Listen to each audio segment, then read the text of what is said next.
Kastiqbali najisin, seperti menghadap kepada najis, sama juga depannya ada najis, dia sholat tapi tak tersentuhnya, tak kena sama dia, ini hukumnya makruh. Au mutanajjisin, atau menghadap kepada yang bernajis, bukan najis tapi mutanajjis. Nah, wasaqfu, dan atap kadzalika, begitu juga atapnya bernajis. Nah, itu makruh juga. In qaruba minhu, kalau atapnya dekat ke dia. Kalau macam atap masjid ini jauh, misal yang pendek betul, nah di paling jarak sejengkal atau 2 jengkal dari kepalanya, atapnya bernajis, dia sholat di situ. Nah, ini makruh nih yang seperti itu, walaupun tidak sampai membatalkan sholat.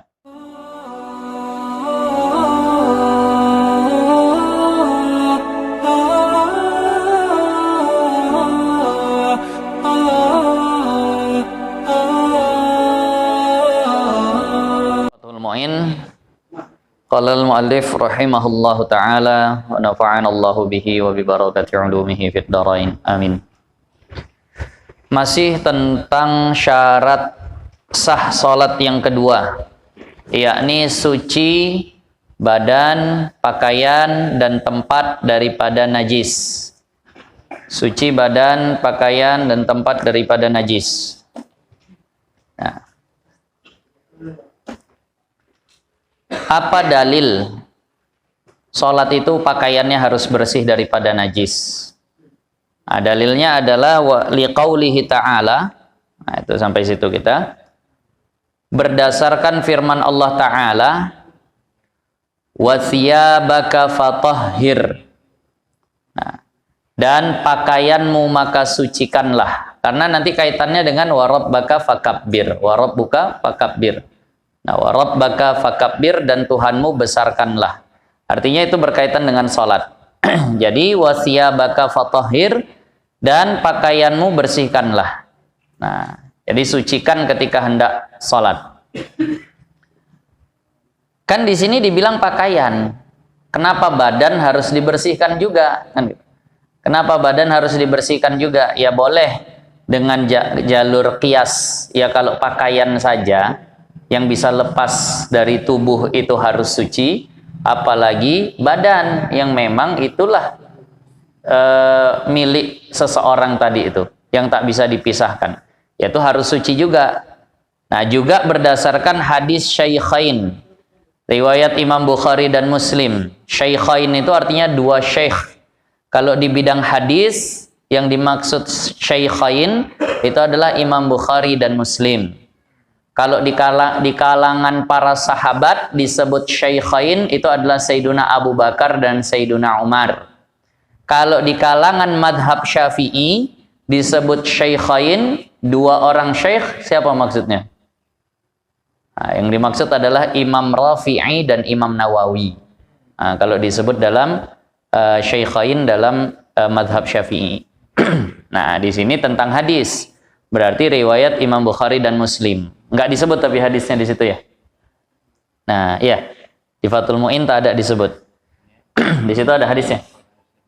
Nah, jadi di sini dikatakan bunyi hadisnya, idza aqbalat al-haidatu, kalau seandainya datanglah darah haid kepada seorang perempuan, fada'is salata, maka tinggalkanlah salat olehmu, kata Rasulullah kepada perempuan.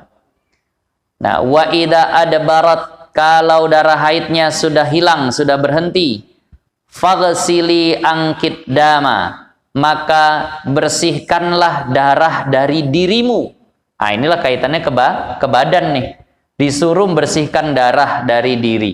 Nah, ini di i'anahnya hadisnya seperti itu. Wa sholli, kemudian salatlah. Ini tadi. Nah,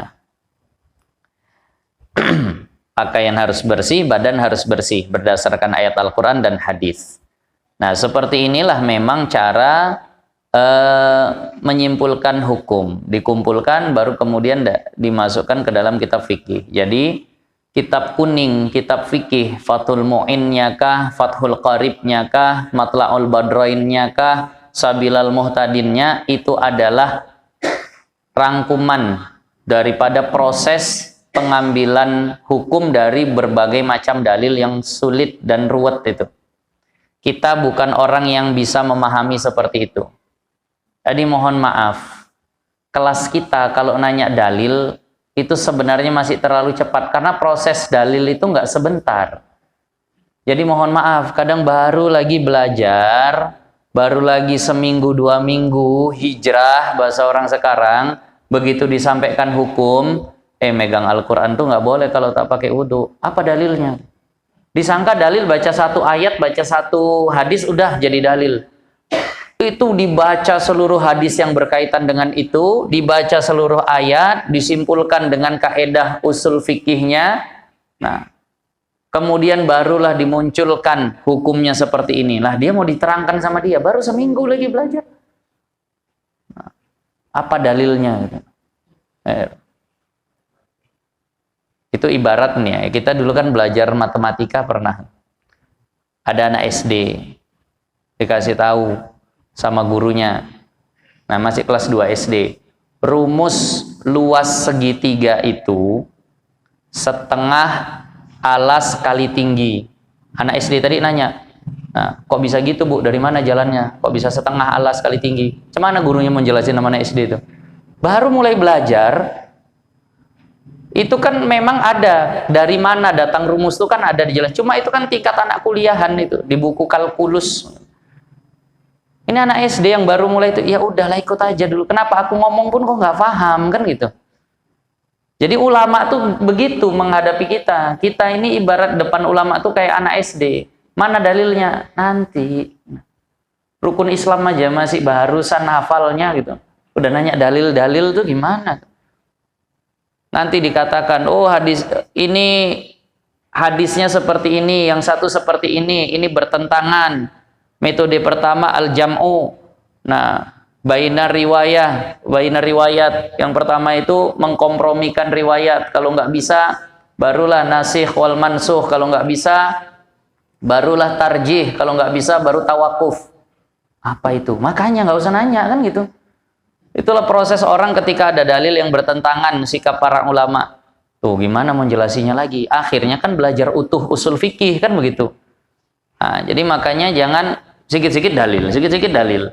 Orang tak akan paham dalil kalau seandainya nggak ngerti usul fikih. Orang nggak akan paham yang seperti itu. Dibacakan satu hadis, misal ini dalilnya. Apa nggak ada hadis lain yang bertentangan? Kan mungkin ada.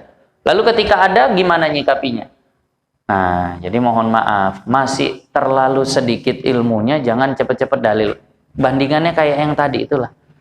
Nah, ini lingkaran ini 22/7 kali R kuadrat kan gitu dulu kita kalau belajar matematika. Ini 22/7 dari mana Bu? Anak kelas 2 SD yang nanya. Gurunya bingung nih mau dari mana jelasinnya. Kan gitu. Udahlah buat aja dulu kan gitu guru yang pasti bilang. Nah, gitulah ulama di hadapan orang yang kayak tadi itu. Aku cemana mau cerita dalil sama usul fikih udah belajar. Apa itu usul fikih katanya? Fikih aja, usul-usul tuh nggak ada. Macam mana cerita dalil gitu.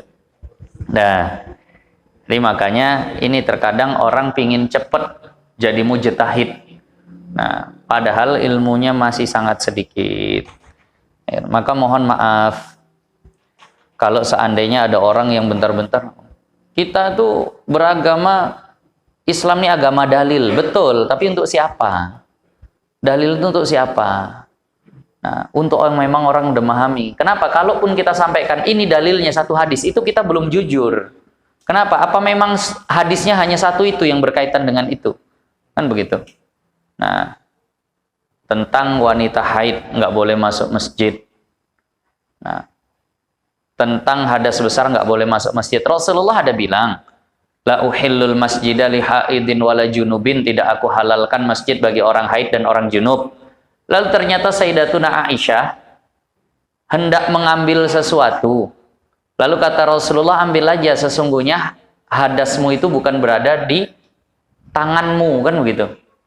Nah, itu bertentangan. Orang yang mengatakan boleh berdasarkan itu, ini gimana nyikapinya? Nah, ternyata ada nanti istilah-istilah. Idza wujidal ihtimal saqatal istidlal. Kalau ada kemungkinan maka dijatuhkan dari dalil. Kemungkinan kan Aisyah cuma masukkan tangannya aja. Sayyidatuna Aisyah cuma masukkan tangannya tanpa masukkan tubuhnya. Itu kan ada kemungkinan seperti itu. Nah, Di ayat Al-Quran dikatakan, nah, aula mastumun nisa, atau kau sentuh perempuan maka batal wudhu. Sementara di hadis dikatakan Rasulullah sebelum berangkat sholat itu mencium istrinya, lalu sholat. Nah, ini kan juga ada ihtimal. Nah, ihtimalnya apa? Ihtimalnya mungkin yang dicium-cium mana? Kepala ada alasnya. Nah, entah yang dicium bagian yang berlapis. Nah, itu ada kaidah-kaidah. Kalau ada kemungkinan, gugur sebagai dalil. Idza wujidal ihtimal saqatal istidlal. Nah, ini yang seperti ini mau dijelaskan sama orang seperti itu. Ini mohon maaf lah, gak terbawa. Karena mungkin makin banyak orang yang, ya Allah, baru belajar bentar udah dalil. Tuh kita ngomong begitu, paham nggak kalau seandainya seperti itu? Ini maka dalil ini bukan satu. Belum jujur kalau ditanya dalilnya mana, satu hadis. Belum. Kumpulkan semua hadis, disikapi. Nah, kita kan nggak sanggup, udahlah baca aja kita fikih, tuh udah percaya aja sama ulama. Nah, saya lanjutan. Wala yadurru muhadatu najisin li badanihi, dan tidak masalah setentang muhadah. Setentang, paham setentang apa, Mbak?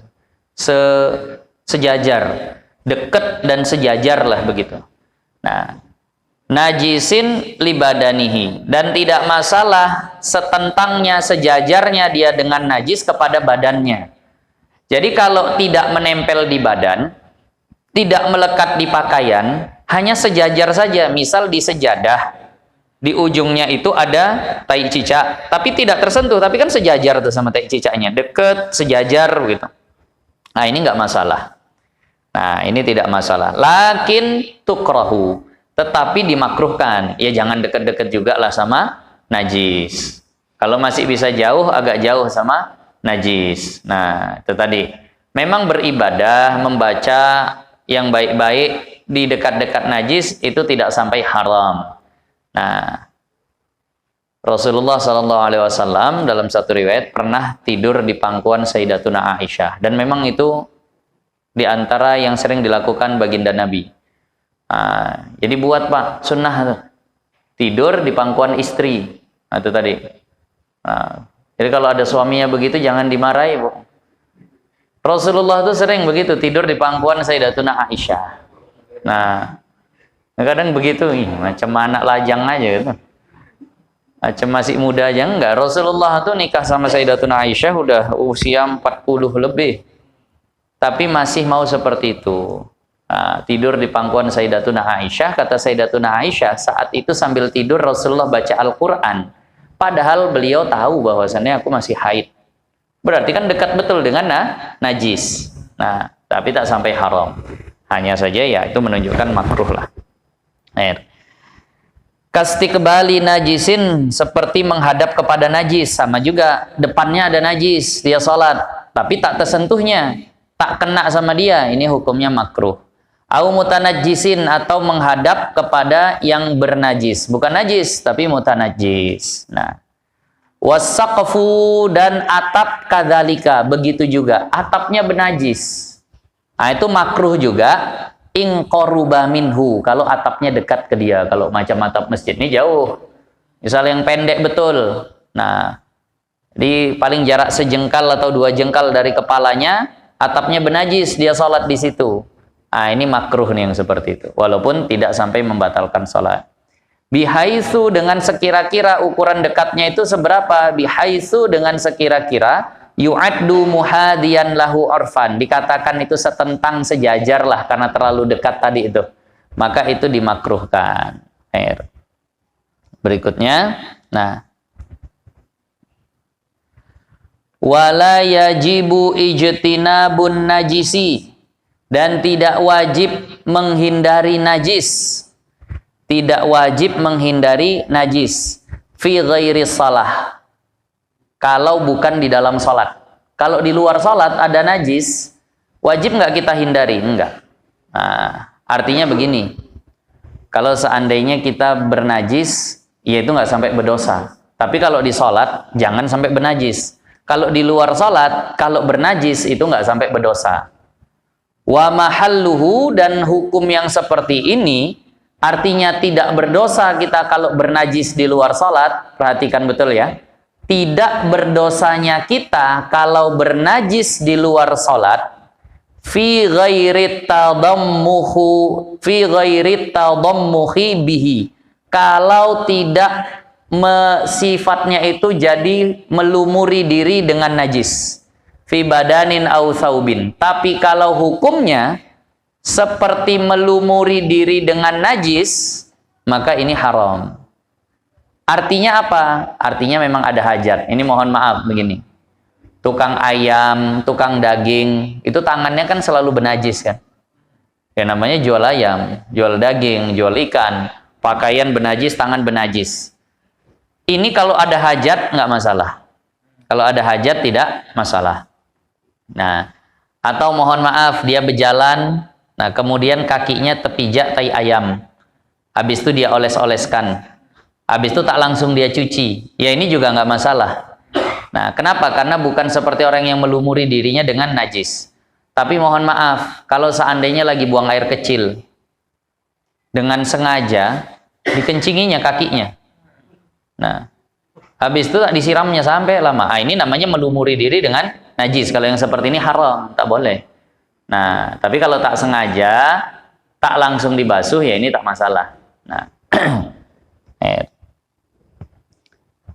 fi badanin au thawbin, baik di badan ataupun di pakaian. Nah, dulu ada kebiasaan darah akikah dari kambing akikah itu dilumuri kepada bayi, kepada anak kecil, ke kepalanya segala macam, itu ada kebiasaan. Itu sebagian ulama mengharamkan. Kenapa? Karena itu tadi tadammuh bin najis, melumuri diri dengan najis. Nah, ada katanya juga untuk obat nih. Kalau gatal-gatal dicelupkan. Iya. Memang sudah teruji begitu. Nah, kalau seandainya tidak, ya itu haram. Tapi kalau memang untuk obat nanti boleh. Nah, kalau untuk obat boleh. Berobat dengan najis itu boleh. Nah, nanti walaupun sebagian ulama katakan selama bukan khamar ya. Nah, kalau berobat dengan najis itu boleh. Makanya Rasulullah membolehkan seseorang untuk berobat dengan minum air kencing unta. Nah, ini yang sakit. Bukan sehat sengaja diminum. Kan ada kemarin tuh video yang gitu. Minum gitu.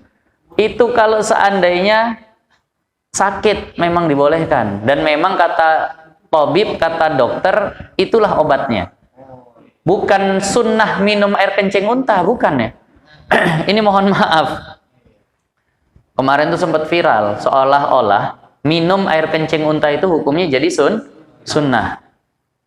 Nah, jadi tak dilihat ilah ini itu, jadi ke Arab minum air kencing unta, minum air kencing unta. Nah, kenapa ini ada hadisnya? Nah, ini mohon maaf. Rasulullah dengan satu hadis itu lalu ada nggak dibuat sama sahabat? Terus-terusan gitu sahabat harian pagi minum kencing unta, siang, karena sahabat itu kan pasti yang mengamalkan sunnah kan gitu. Nah, ternyata kata ulama ini untuk orang sakit nih. Yang kata dokter itulah obatnya. Nah, itu tadi. Yang tak ada lagi obat yang makomnya sama seperti air kencing unta itu, baru silahkan lah gitu. Tapi kalau masih ada yang sederajat, janganlah langsung air kencing unta. Nah, itu tadi. Air. Jangan kesamaran itu kan berobat dari benda yang najis. Haram, najis. Jadi kalau di sini kan tak ada kencing unta lagi. Jadi apa bisa kita pakai yang lain-lain lah gitu. Misal kena tipes makan sop ular ya. Atau apa? Anak tikus. Wah, ditelan. Nah, cendil, bahasa kami cendil. Nah, anak tikus, semut Jepang, undur-undur, pokoknya segala macam lah. Nah, kalau seandainya itu dikonsumsi bagaimana? Begini. Kalau memang menurut ahlul khibrah itu orang yang berpengalaman. Ya, ini tabib lah, dokter, ahli medis yang memang berpengalaman, bukan kata-kata orang ya. Memang orang yang pengalaman, diuji begini segala macam, katanya memang itu obatnya. Tak ada obat yang sederajat dengan itu. Kalaupun ada, derajatnya di bawah kali. Nah, itu boleh dikonsumsi. Nah, boleh, silahkan. Nah, tapi kalau seandainya, oh itu gitu, makan sop ular. Kata siapa? Kata atuk-atuk dulu. Udah teruji atau betul? Atau belum? Kalau seandainya belum teruji atau cuma kata-kata orang, jangan dulu lah. Nah, takutnya sehat tidak, haramnya sudah iya. Nah, itu tadi. Ada tadi. Iya. Nah. Jadi tanya dokter lah, tanya dokter. Kalau kata dokter, oh ya itu memang obatnya, ya udah. Nah, itu tadi. Karena memang dia kan punya ilmunya. Kalau orang-orang kampung ini kan ilmunya dari kata-katanya, itu tadi. Dari kata-katanya. Saya pun agak payah membantah payah, membenarkan pun payah. Apalagi ke anak kecil tuh banyak betul. Kalau anak cekuan di tempat kami yang kayak apa bahasa ini? Minum. Yang bentar-bentar naik gitu suaranya. Kalau kami di sana cekukan. Nah, ditaruh benang di keningnya. Bingung saya jalannya dari mana bisa ke lehernya jadi baik gitu. Tapi ya entah na ilmu awak yang tak sampai kan gitu. Tapi payah juga mikirkannya. Istri saya payah percaya sama gitu, tak dibuatnya kalau itu. Paling buat itu ya menghargai orang-orang tua saja lah. Itu cepat-cepat. Nah, adalah timbang ribut letaknya. Padahal dia sendiri pun payah itu. Nah, kan banyak betul kalau di anak-anak kecil nih yang seperti itu. Nah, jadi kalau kata ahlul khibrah, memang najis itulah yang memang bisa jadi obat dan tak ada yang sederajat dengannya, silahkan. Nah, tadi. Jadi kalau memang darah kambing tadi itu bisa ngobati apa bahasa kita, penyakit-penyakit gatal-gatal, penyakit kulit di kaki, memang betul ya silahkanlah. Tapi kalau tidak nggak boleh, haram, jadi tadammuh bin najis. Nah, biasanya Ustaz ahlul khibrah dulu nggak kedok, orang. Padahal ahlul khibrah itu yang memang di bidangnya lah begitu. Nah, yang memang di bidangnya. Nah, nanti akhirnya kalau yang seperti itu terus dibiasakan, muncullah yang kayak lagi viral-viral sekarang nih akhirnya. Nah, gus ini, gus itu, nah akhirnya muncul segala macam. Nah, fahuwa haramun bila hajatin, maka melumuri diri dengan najis itu hukumnya haram kalau tidak ada hajat. Kalau seandainya ada hajat ya boleh. Nah, kemudian lanjutannya, wahuwa syar'an, najis itu secara syariat. Nah, secara istilah, kalau yang kuliah secara terminologi, mustaqdarun, sesuatu yang kotor, yamna'u sihhatas salati, yang mencegah sahnya salat, haitsu la murakhisa, sekira-kira tidak ada yang meringankan. Jadi inilah pengertian najis. Kalau ditanya najis itu apa? Najis itu adalah benda kotor yang menghalangi sahnya salat kalau tidak ada yang merukhsah, tidak ada yang meringankan. Nah, tidak ada yang meringankan. Baik. Nanti kita sebelum tanya jawab, sekali dengarkan kasidah, habis tanya jawab penutup, baru sekali lagi nanti dengarkan biar sempat ada waktu mikir apa yang nak ditanya. Ayo. Nah, inilah pengertian daripada najis tadi, yang kotor menghalangi sahnya salat dan sekira-kira tidak ada yang merukhsah. Kalau secara bahasa, semua yang kotor itu najis. Ingus najis, ludah najis. Tapi itu secara bahasa, bukan secara agama. Kalau secara agama, kotor dan menghalangi sahnya salat. Nah, tadi. Tapi kalau dia itu dapat rukhsah, ya walaupun najis tetap tidak menghalangi sahnya salat. Jadi maksudnya begini. Ada najis yang tidak menghalangi sahnya salat. Kenapa? Karena dirukhsah. Bukan karena dia tak najis, tapi karena dimaafkan. Contoh misalnya ada orang istinja pakai batu, istinja pakai tisu. Nah, itu kira-kira ain najisnya udah hilang total atau belum? Belum, karena masih ada baunya.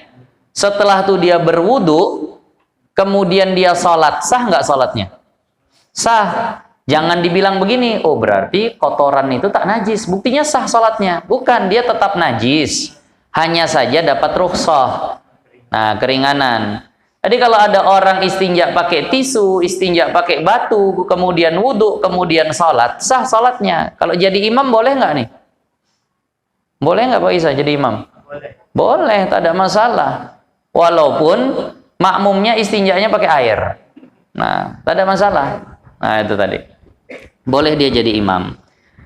Nah, jadi inilah pengertian najis. Nah, kemudian apa contohnya? Fahuwa, maka dia itu karausin. Nah, karausin. Nah, wabaulin, yakni seperti kotoran. Wabaulin, dan seperti air kencing. Nah, seperti air kencing. Nah, ini dalilnya pun jelas.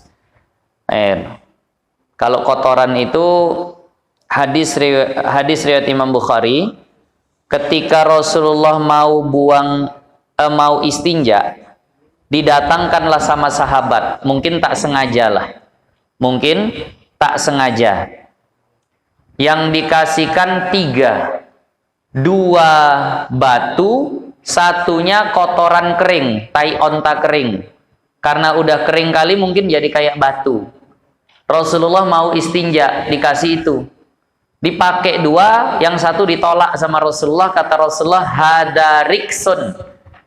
Ini adalah najis. Maka habis itu dikiaskanlah seluruh kotoran-kotoran yang ada. Nah, ini yang hari itu sempat viral juga. Katanya tai kucing bukan najis. Ngomong di hadapan orang yang banyak bermazhab Syafi'i. Ya bermasalah. Ya tai kucing itu najis. Kenapa? Karena Rasulullah dikasih tai onta, kata Rasulullah ini najis. Ya begini, mohon maaf, jangan terlalu tekstual lah. Ya itu kan tai onta, kata orang. Yang ditolak Rasulullah kan tai onta, bukan tai kucing. Kalau begitu panjang kali hadis Rasulullah tentang masalah kotoran aja gitu. Mesti semua hewan disebut sama Rasulullah gitu. Tai onta najis, tai kucing najis. Nanti akhirnya di satu hadis tuh babnya itu semua gitu. Ya hewan seberapa banyak kan gitu. Nah, inilah makanya digunakan qiyas tadi itu. Nah, ya udah kalau tai onta najis, tai yang lain juga najis lah. Kecuali ada pengecualian nanti. Nah, dikiaskanlah dengan yang seperti itu. Janganlah tentang oh di situ kan dibilang tai onta. Nah, jadi tai orang gimana? Nah, jadi maka mohon maaf. Disinilah pentingnya ngerti usul fikih tadi. Nah, jadi dari hadis itu diambil kesimpulan bahwasannya seluruhnya kotoran itu adalah najis. Kemudian kalau air kencing bagaimana? Nah, air kencing itu gimana? Air kencing juga najis. Diambil dari mana? Ya, kisah yang sudah masyhur, ada seorang buang air kecil Arab Badui, buang air kecil di Masjid Nabawi, kan gitu. Lalu kata Rasulullah, subba alaihi danuban minal ma'. Tuangkan ke atasnya 1 timba air. Itu menunjukkan air kencing itu najis. Ya udah dikiaskan dengan seluruh air kencingnya, kecuali nanti ada beberapa pengecualian, kan gitu. Nah, itu tadi karena tadi sahabat tadi itu ada yang kencing di masjid tadi itu, ya Allah. Nah, itu menunjukkan bahwa air kencing itu najis. Nah, kalau macam kotoran itu lah, belum pernah kerja, karena keluar emas gitu. Nah, kalau seandainya ada orang buang hajat keluar emas, emas memang bukan kotoran, itu mutanajis hukumnya, bukan najis. Nah, itu mutanajis bukan najis. Nah, ada tadi. Tinggal dibasuh emasnya, belikan. Nah, asal memang emas ya, bukan warnanya saja yang emas. Nah, jadi kalau seandainya seperti itu mutanajis. Nah, jadi ini dalil ini akhirnya dikiaskan kepada seluruhnya. Tadi yang kotoran unta, yang air kencing orang Arab Badui tadi yang buang air kecil di Masjid Nabawi, yang hampir dihajar oleh para sahabat, tapi kata Rasulullah jangan, biarkan saja. Nah, kemudian dituangkan air di situ. Nah, ini kisah-kisah orang buang air kecil di masjid ini juga banyak. Nah, itu dulu ada sahabat Rasulullah namanya Nuaiman yang sering iseng betul, jahilnya luar biasa tuh. Jadi sempat nokoin orang buta, minta diarahin ke tempat buang air kecil, diantar ke Masjid Nabawi. Dan nih toilet nih. Buang air kecil di Masjid Nabawi, didatangi sahabat mau dihajar. Tengoklah kok buta orangnya. Katanya aku tadi diantar orang kemari, kata ini toilet tuh. Tak lain tak bukan pasti Nuaiman. Udah tahu orang. Karena memang jahilnya luar biasa. Ini Sayyiduna Nuaiman ini termasuk orang yang jahil tapi sering buat Rasulullah ketawa. Rasulullah pernah kumpul sama para sahabat. Tiba-tiba datang Nuaiman ngasih makanan. Ya Rasulullah makan. Oh betul, baik betul, di khidmat ngasih makanan. Habis dimakan, tukangnya datang, belum dibayar ya Rasulullah. Didatangi sama Rasulullah, Nuaiman kok begini? Aku pingin sedekah kepadamu tapi aku nggak punya duit ya Rasulullah. Ketawa Rasulullah dengar. Nah, tadi jahilnya luar biasa. Nah, Sayyiduna Umar sama Sayyiduna Ali pernah duduk di teras rumah Rasulullah karena di dalam Rasulullah sedang kedatangan tamu besar. Raja-raja dari beberapa negeri datang, pembesar-pembesar kaum itu datang. Nah, kemudian lagi berbincang tentang Islam di dalam. Sayyiduna Umar sama Sayyiduna Ali duduk di teras. Unta pembesar kaum ini diikat di depan itu, depan rumah Rasulullah. Iseng Sayyiduna Umar sama Sayyiduna Ali itu bilang gini, Nuaiman lewat, berani kau nyembelih unta itu? Wah, cuma iseng-iseng aja, kayak cerita gitu. Habis itu Nuaiman nggak jawab, orang ini ngobrol lagi. Nah, tiba-tiba ditengok udah tersembelih unta itu. Keluar Rasulullah sama tamunya, nengok unta tamunya udah tersembelih. Akhirnya kata Rasulullah, ya Allah, kalian ini 2 panglima perang, jaga unta satu aja nggak bisa kan? Karena tadi, wah akhirnya dikejar Nuaiman sana sini sampai akhirnya Rasulullah tapi malah ketawa. Itu ada orang jahil kan, seperti itu. Sampai orang kencing di Masjid Nabawi gara-gara Nuaiman. Itu lanjutan kisahnya, saya dengar tuh betul-betul parah memang kalau didengari kisahnya. Karena setelah itu orang yang kencing di Masjid Nabawi tadi itu keluar dia, tolong carikan Nuaiman. Kurang ajar betul, aku malu dibuat. Mentang-mentang aku buta, akhirnya dikerjai kencing di Masjid Nabawi. Dicari sana sini nggak jumpa Nuaimannya. Dia pun duduk, Nuaimannya datang lagi ke dia. Tapi suaranya diganti, suaranya dirubah. Suaranya dirubah. Nah, cari siapa Pak? Tapi suaranya udah beda. Cari Nuaiman. Oh ada apa? Tadi aku ditokoi kan. Ditipu aku, dibohongi. Dibilangnya toilet rupanya Masjid Nabawi. Malu betul aku. Oh mau jumpa Nuaiman. Ayo aku antar. Diajak musing-musing dibawa ke Masjid Nabawi lagi.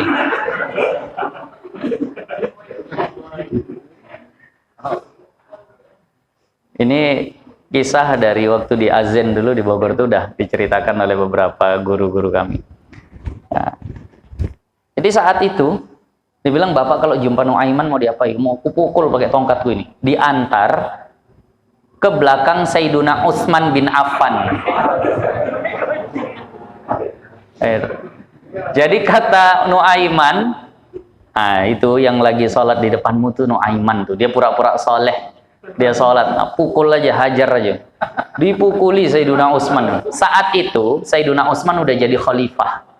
Udah jadi presiden bahasanya. Dihajar, marah orang ngamuk. Kenapa dipukuli? Ini yang tukang nipu aku. Tas siapa itu? Sayyiduna Utsman. Tambah menggeletar lagi orang tadi. 2 kali kena tipu sama Nuaiman. Ini ada orang-orang jahil begini. Ya, di zaman Rasulullah. Nah, wallahu a'lam. Karena dalam satu riwayat, tapi saya belum baca, saya cuma dengar saja. Sayyiduna Nuaiman akan masuk surga akan masuk ke dalam surga dengan tertawa karena sering bikin Rasulullah tertawa gitu. Itu tadi. Tapi nggak boleh dicontoh.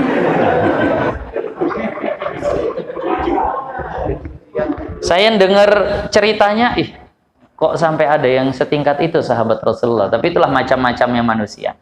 Nah, mungkin ya khidmatnya terhadap agama itu lebih banyak. Saya sampai penasaran, saya cari kisah-kisah Sayyidina Mu'adz. Kejahilannya itu memang udah, kalau orang sekarang tuh udah dipukuli masa lah orang seperti itu. Tapi itulah di zaman Rasulullah ada sahabat yang seperti itu. Nah, jadi tadi ada 2 kisah yang saya tahu tentang Masjid Nabawi itu dikencingi orang. Tapi yang satu karena memang jahil betul, yang kedua karena dijahili orang. Nah, itu najis. Jadi kalau seandainya ditanya dalilnya ya tadi itu. Karena memang Rasulullah suruh siramkan itu kepada orang tadi. Nah, tapi berbeda dengan air kencingnya Rasulullah ya. Dan segala apa bahasa kita, fudlahnya, apa fadolahnya Rasulullah, sisa-sisa pembuangannya Rasulullah itu nggak ada yang najis. Darah bekam, sisa darah bekam itu tak najis. Air kencing itu tak najis. Itu tadi. Jadi kalau ini berbeda. Kenapa? Karena dia hukumnya suci. Nah, ini pendapat Imam Baghawi, pendapat dari banyak ulama yang lain lah yang menyatakan sucinya sisa pembuangan Rasulullah tadi itu. Makanya diminum pun tak berdosa. Ada orang minum darah Rasulullah, ada orang minum mohon maaf air kencing baginda Nabi, itu tidak berdosa. Nah, makanya kalau seandainya ditanya dalil apakah mani itu najis atau bukan, kurang cocok, jangan dipakai dalil bahwa Sayyidatuna Aisyah pernah mengkerik sisa mani di sarungnya atau di pakaian Rasulullah. Habis itu dipakai Rasulullah, kemudian Rasulullah sholat. Nah, itu bukti bahwa mani itu tak najis. Kalau ini kurang cocok. Kenapa?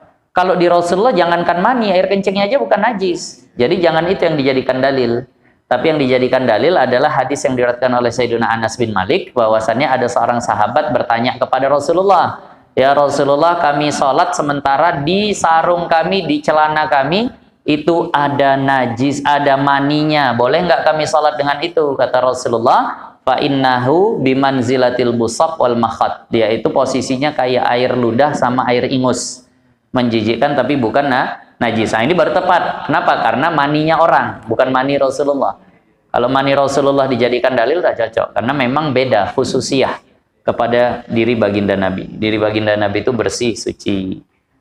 Jadi tadi lanjutannya, walaupun air kencing dan kotoran tadi, walau kana min ta'irin, walaupun dari burung, wasamakin ataupun ikan itu air ikan itu bangkainya suci, tapi taiknya tetap najis. Nah, saya masih cari bacaan-bacaan untuk membela tukang gembung rebus. Karena memang udah jadi makanan yang melebar. Apakah ada pendapat yang dimaksud? Ternyata memang ada. Ya paling tidak pendapatnya Imam Ruwayani lah. Yang mengatakan, itu mazhab kita. Nanti di sini ada dikatakan, kotoran hewan yang halal dimakan itu suci. Kotoran hewan yang halal dimakan itu suci. Jadi kalau pakai pendapat ini, ya walaupun bukan yang paling kuatnya, ya hati-hatinya tak usah. Tapi kalau seandainya ada orang yang tetap mengamalkan itu, misal telur nggak dicuci, berarti kan dari kotoran ayamnya. Ayam halal atau haram? Halal. Kalau menurut Imam Ruwayani ini, ya nggak masalah. Nah, itu tadi. Jadi ya ada yang berpendapat seperti itu. Apakah kita mau ke sana saja, ya sudahlah, karena fikih ini seperti itu. Tapi kita ya paling tidak hati-hati. Kita fatwakan itu bukan yang paling kuatnya.